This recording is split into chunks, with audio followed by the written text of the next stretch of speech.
پچھلی قسط میں ہم نے دیکھا کہ دوبارہ وحی کی آمد اور اس کی قسمیں۔ علامہ ابن قیم رحمۃ اللہ علیہ فرماتے ہیں کہ وحی کی 7 قسمیں ہیں۔ نمبر 1، فرشتہ آپ صلی اللہ علیہ وسلم کو دکھلائی دیے بغیر آپ کے دل میں بات ڈال دیتا۔ نمبر 4، آپ صلی اللہ علیہ وسلم فرشتے کو اس کی اصلی اور پیدائشی شکل میں دیکھتے اور وہ اللہ تعالیٰ کے حکم کے مطابق آپ کی طرف وحی کرتا۔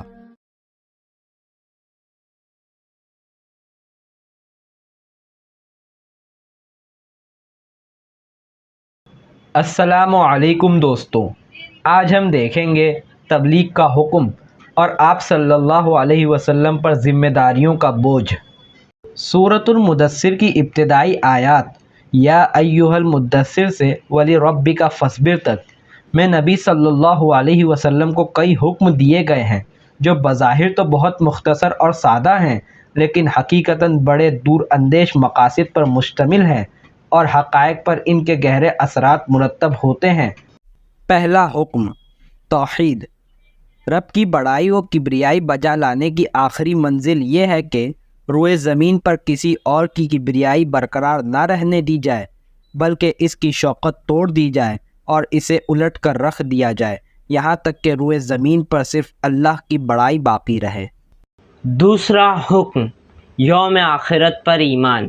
ہوشیار کرنے کی آخری منزل یہ ہے کہ عالم وجود میں اللہ کی مرضی کے خلاف جو بھی چل رہا ہو اسے اس کے پرخطر انجام سے آگاہ کر دیا جائے، اور وہ بھی اس طرح کہ عذاب الہی کے خوف سے اس کے دل و دماغ میں ہلچل اور اتھل پتھل مچ جائے۔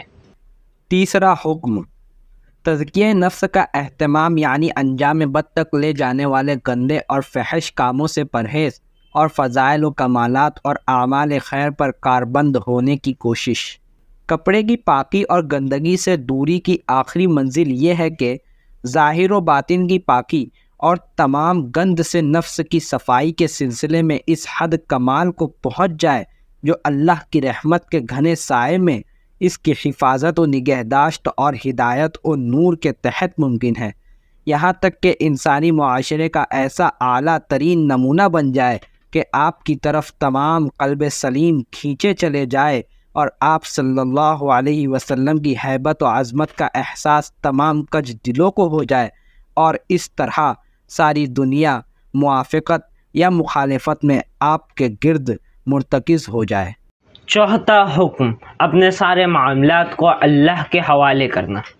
احسان کر کے اس پر کثرت نہ چاہنے کی آخری منزل یہ ہے کہ اپنے جد و جہد اور کارناموں کو بڑھائی اور اہمیت نہ دے، بلکہ ایک کے بعد دوسرے عمل کے لیے جد و جہد کرتے جائیں اور بڑے پیمانے پر قربانی اور جد و جہد کر کے اسے اس معنی میں فراموش کرتے جائیں کہ یہ ہمارا کوئی کارنامہ ہے، یعنی اللہ کی یاد اور اس کے سامنے جواب دہی کا احساس اپنی کوشش کے احساس پر غالب رہے۔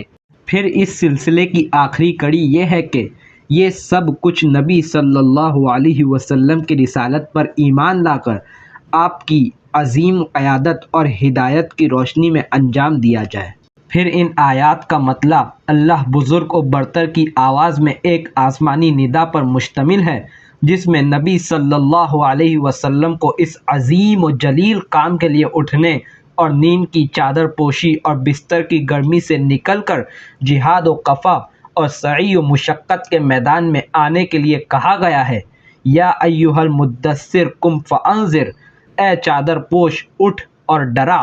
گویا یہ کہا جا رہا ہے کہ جسے اپنے لیے جینا ہے وہ تو راحت کی زندگی گزار سکتا ہے، لیکن آپ صلی اللہ علیہ وسلم جو اس زبردست بوجھ کو اٹھا رہے ہیں، تو آپ کو نیند سے کیا تعلق، آپ کو راحت سے کیا سروکار، آپ کو گرم بستر سے کیا مطلب، پرسکون زندگی سے کیا نسبت، راحت بخش ساز و سامان سے کیا واسطہ۔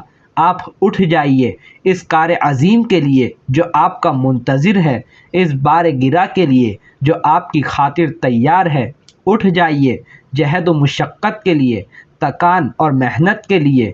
اٹھ جائیے کہ اب نیند اور راحت کا وقت گزر چکا، اب آج سے پہم بیداری ہے اور طویل و پرمشقت جہاد ہے۔ اٹھ جائیے اور اس کام کے لیے مستعد اور تیار ہو جائیے۔